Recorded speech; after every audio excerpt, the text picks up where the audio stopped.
Hello, my name is Mark Taylor. Welcome to the Education on Fire podcast network.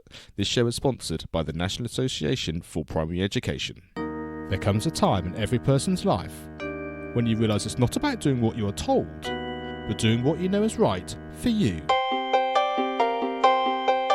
Let us take a journey of learning and discovery with the world's most successful people who are living the life of their dreams, walking through life using their inner wisdom and being of service to others. Forget exams, grades and test scores. What is your purpose? As we let go of what we think should be and learn from our elders to gain knowledge, inspiration and a true sense of who we are. What are your dreams? Does your life have meaning? Are you living a life of significance? Let's talk with today's guest. Hello, welcome back to the Learning on Fire podcast. My name is Mark Taylor. This week we have a slightly different episode. My daughter's just started listening to the podcast and we were chatting about there's so much great content and advice and wisdom being shared week in, week out, that I thought actually maybe having a compilation kind of show where we can actually take one or two of the questions and put them together and hear the answers back to back might be an interesting thing to do.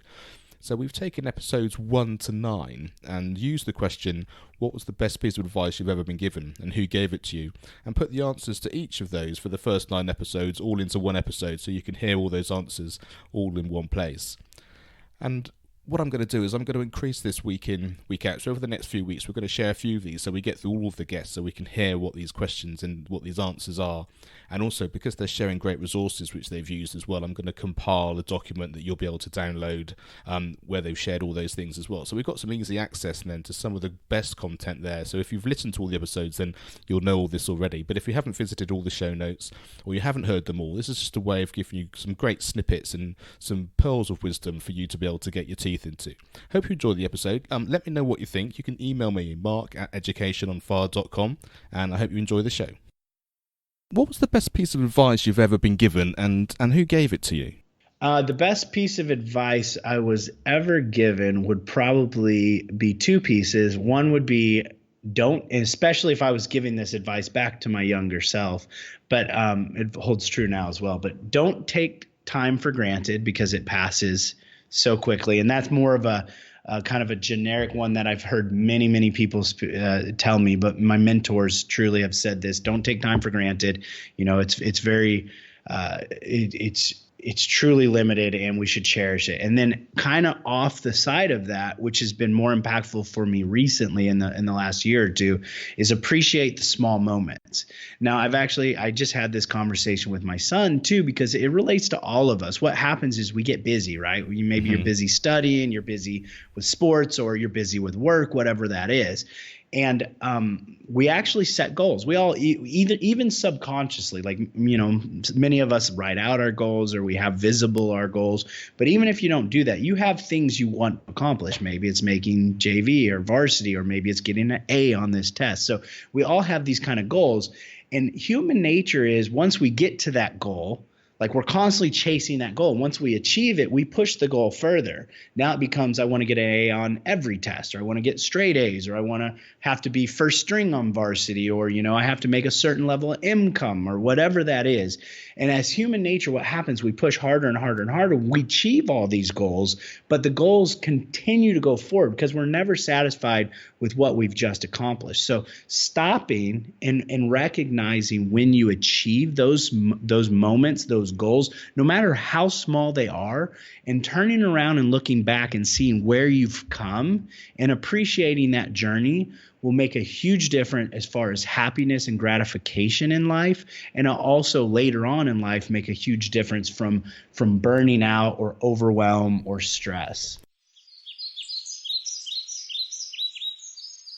Yeah, I actually have a quick story for this, and it is not by a person. I think I was reading a book, and I forgot the name of the person who wrote the story. In China, like, we do palm reading, and if you take out one of your hands, and you will see on your hands, the inside has like different lines, right? Like kind of wrinkles here and there.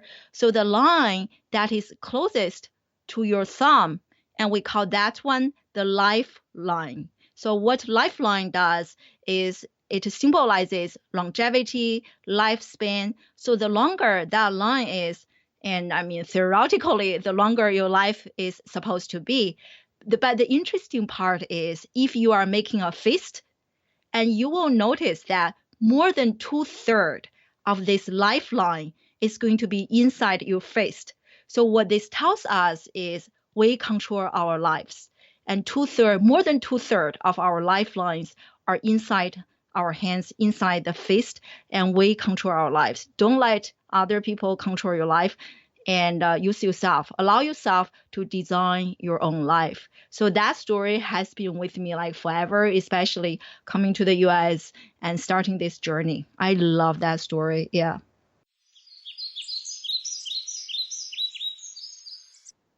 He gave me a piece of advice to never give up, and I still follow it to this day, because in whatever we're doing, even if it seems easy from the outside, or it might be even something that's very pleasant, like the podcast that I'm doing, I love doing it, and it's amazing. Like the people that I'm speaking with and the people that I'm meeting is something that was just a dream a few years ago, but it's still challenging at times because I have other projects going on. I have my own bills, my own expenses, and I have to find a way to balance everything, my own life with the work that I'm doing. And it can be challenging at times, but not giving up was really something that I got from him. It was something really powerful that I didn't forget.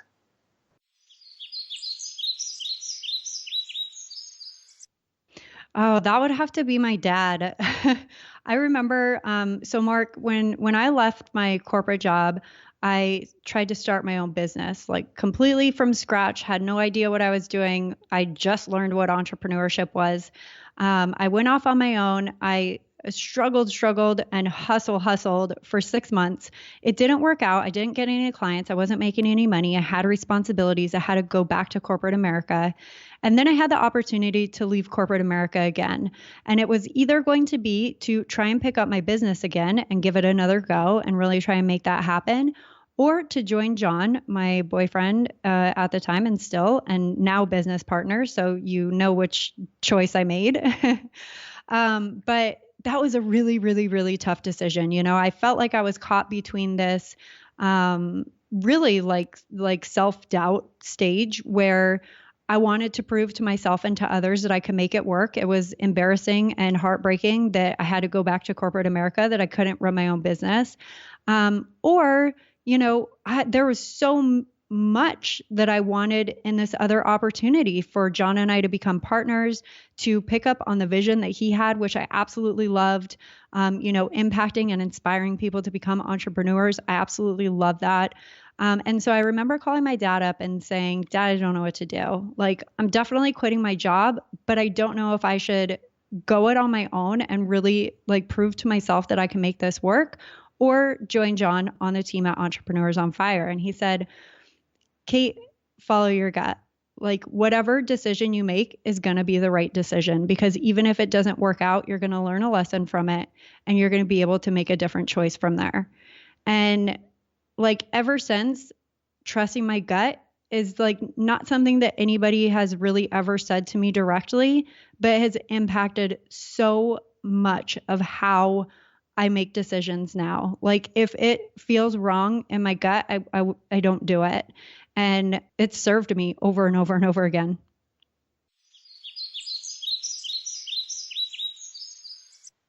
Possibly one of the most memorable things that I have listened to, read, watched in the past year or so is I watched an interview with Oprah Winfrey and J.K. Rowling.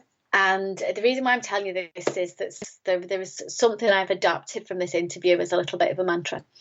It was about J.K. Rowling's story, which is very, very famous, about how, you know, she was, you know, kind of really, really poor, but had this belief in an idea of Harry Potter, and how she's the ultimate Cinderella story, isn't she? She's now one of the richest women in the world. But I loved that interview for lots of different reasons. One, because of she was, obviously a very a spiritual person, and believes in herself and doing good in the world, which I absolutely love. Two, she just talked about this thing where she said, I knew there was something inside of me that I knew Harry Potter, was going to be, so successful, and she said, and I felt it like no other idea that I'd ever had before. And I kind of feel that way about STEAM School. And then she talked about the Harry Potter books. And the last line of the last Harry Potter book is "All is well." And I just thought that was wonderful. And I think as entrepreneurs, and even educators as well, we're all on a journey. And educator, we're recording this in August, and I bet there's loads of teachers out there now who are really, really worried about reliving the GCSE results day, as they have to do it for their students and A-level students every year. And that stress and that worry, that builds up as those days approach. And as, entrepreneurs, we can have good days and bad days. That stress and anxiety is always there. But actually, everything is going to be okay.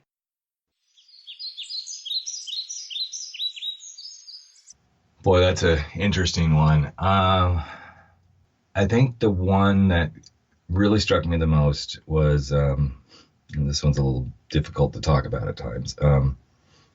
So right after I came out of the closet, my wife and I were going through marriage and family counseling and all that sort of stuff. And, we were trying to work through this. And I remember my wife so badly wanting to somehow try to stay together. And I was just like, this isn't going to work. This isn't who I am, even though we've done this. And so we're working with this therapist. And it wasn't going really well for my wife. Wasn't really working because she was looking for the answer she couldn't get.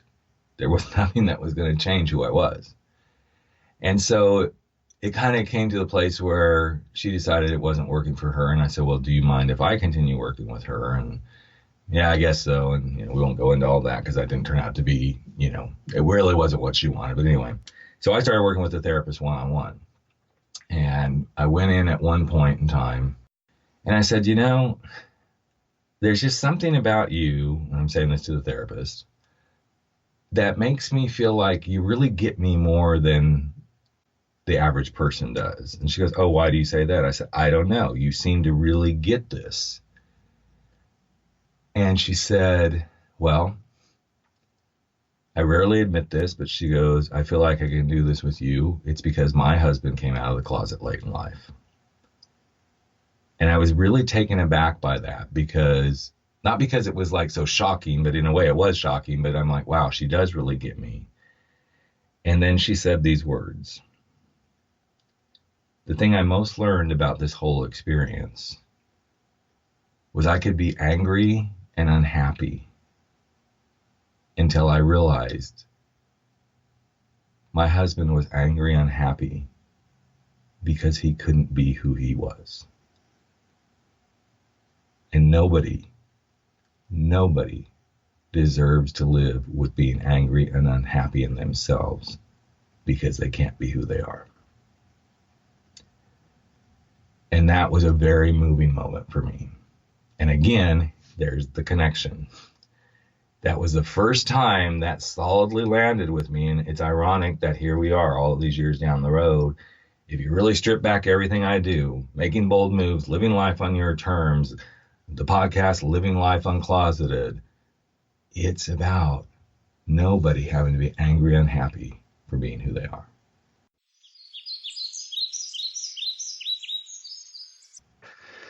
I would say this is more recent. I'm probably, when I say recent, like in the probably 3, 4, 5 year range. It's basically don't be afraid to fail. Like don't be afraid to try, and don't be afraid to fail. I'm always a bit of a perfectionist sometimes. A lot of people are. I think they don't want to try something because they're afraid to look bad, or if they fail, how are they gonna go tell their parents or their friends? So they don't take that first step. And I didn't start my own software stuff for a very long time. I pushed off, I delayed. But yeah, the main message was once I got into it, I did have failures, and it was a struggle in the beginning because I didn't know what I was doing. But then I learned that it happens to everybody. Everybody struggles in the beginning. Everybody fails in the beginning. And failing is not such a strong word, but really it's part of the learning process. It's how you react after.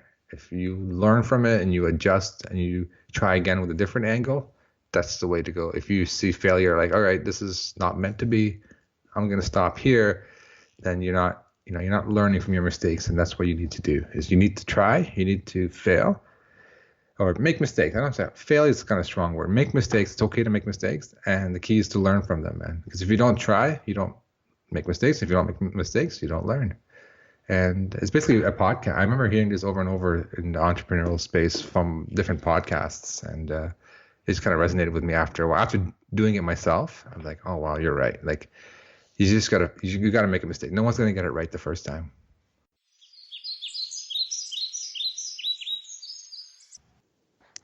I have to go back to my father on this one because he really, really helped me out with this piece of advice. When I was a teenager, I must have been 17 or 18 at the time, and I had somehow miraculously found myself in a friendship, right? And so there was a girl who lived down the street. Her name was Casey. And Casey and I were inseparable for probably 6 months. It feels like it was so much longer than that, but it was probably 6 to 8 months. And we would do everything together. And one night we were out late, and it wasn't a school night or anything like that. It was a weekend, but it was late. And so we were out gallivanting and doing whatever until 2 or 3 in the morning. And it wasn't like we were going to parties and getting in trouble. We were literally like walking around the neighborhood just talking. We did go like a long way away because we walked for so long, but we were just talking. And I came back and I found my father sitting in the living room. He was just sitting there awake, waiting for me. And he asked me where I'd been. And I told him everything. I told him where I was, what we were doing. I told him how far we went. It just was really open. And he really looked surprised. And the surprise on his face was because I didn't tell the truth that often back then. I was definitely a dishonest person in my teenage years. And I was good at it. I was such a quality liar. And so he could tell that I was telling the truth, and he was stunned. And he stopped and he said, "Okay, Jonathan, listen, I'm really irritated with you. And I'm just, obviously I'm awake this late. I'm waiting for you. And if you ever do this again, these are going to be the consequences. But because you just told me the truth, I want to acknowledge that and say thank you. And so I'm going to let this be a warning. Don't do it again." And he went to bed. And that moment has stuck with me through my entire life because I discovered at that point in time, it became very real for me that it was easier to be honest, and it was more beneficial to be honest because honesty got me a better result than the best lie I could have told. And that started my path towards transforming away from being a dishonest person into being someone who's almost 100% honest. The only dishonesty I have in me now is when I might try and make somebody feel good if there's a situation, right? It's a positive kind of, okay, I'm going to say this thing that I may not fully believe because I want to help this person out. But other than that, I tell people the hardest things. I reveal the hardest things. And I find that my life is significantly better because I'm not trying to remember what I said to someone. I can just count on it having been the honest truth. And as long as I remember the truth, I'm good to go.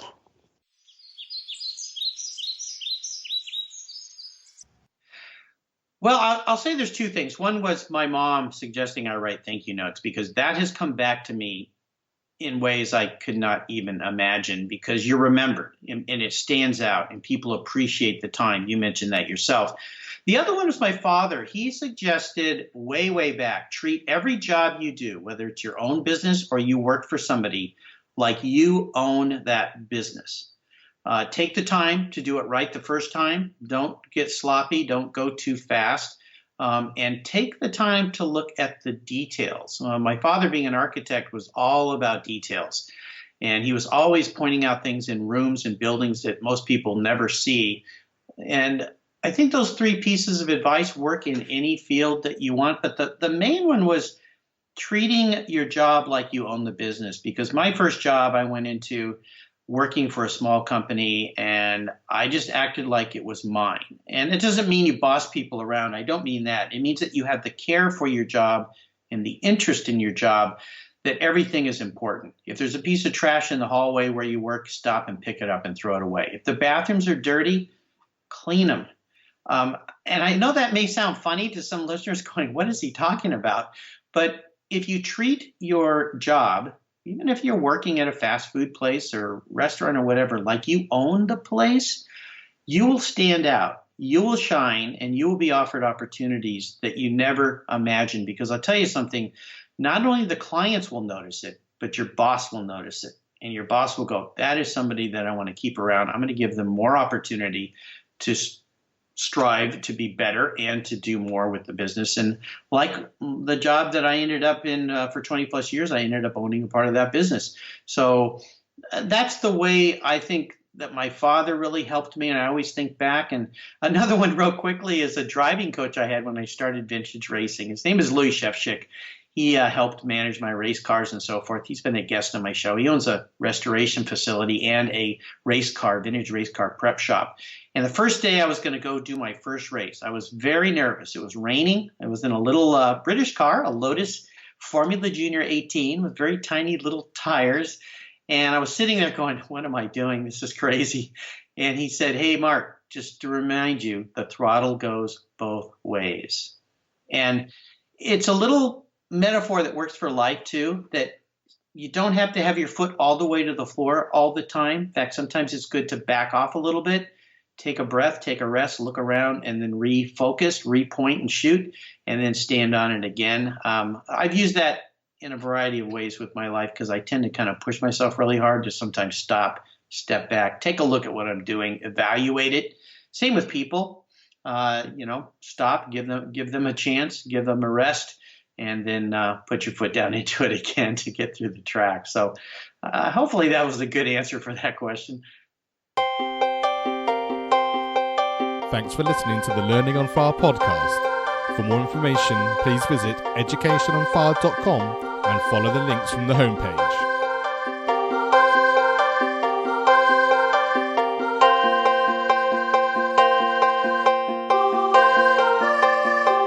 This show is sponsored by the National Association for Primary Education.